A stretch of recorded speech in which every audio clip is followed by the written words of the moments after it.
আসন্ন নির্বাচনকে ঘিরে নিজের প্রচার প্রচারণা জোরদার করেছেন উত্তর কোরিয়ার সর্বোচ্চ নেতা কিম জং উন। তার ১৫ বছরের শাসনামলে দেশের কি উন্নয়ন হয়েছে তা নানাভাবে তুলে ধরছেন জনগণের সামনে। যাচ্ছেন বিভিন্ন সামরিক মহড়ায়, অত্যাধুনিক সব সমরাস্ত্র ও সমরযানের প্রদর্শনীতেও ঘুরতে দেখা যাচ্ছে তাকে।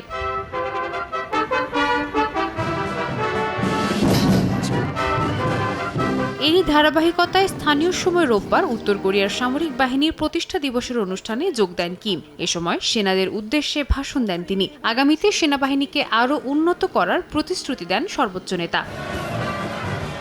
এছাড়াও চলতি মাসে উত্তর কোরিয়ার অন্যতম রাজনৈতিক অনুষ্ঠান কংগ্রেসের নবম আসর শুরু হবে। নির্দিষ্ট তারিখ ও এজেন্ডা জানানো না হলেও এটি কয়েকদিন ব্যাপী চলবে বলে ধারণা করা হচ্ছে। প্রতি ৫ বছরে একবার আয়োজিত এই অনুষ্ঠানে কিমের পরবর্তী দফার শাসনামলের বিভিন্ন নীতিমালা প্রকাশ করা হবে।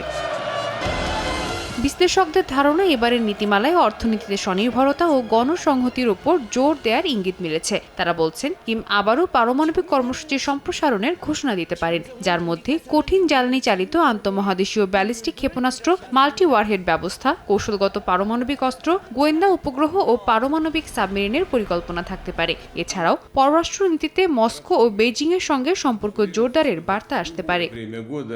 সাদিয়া তাসনিম, সময় সংবাদ।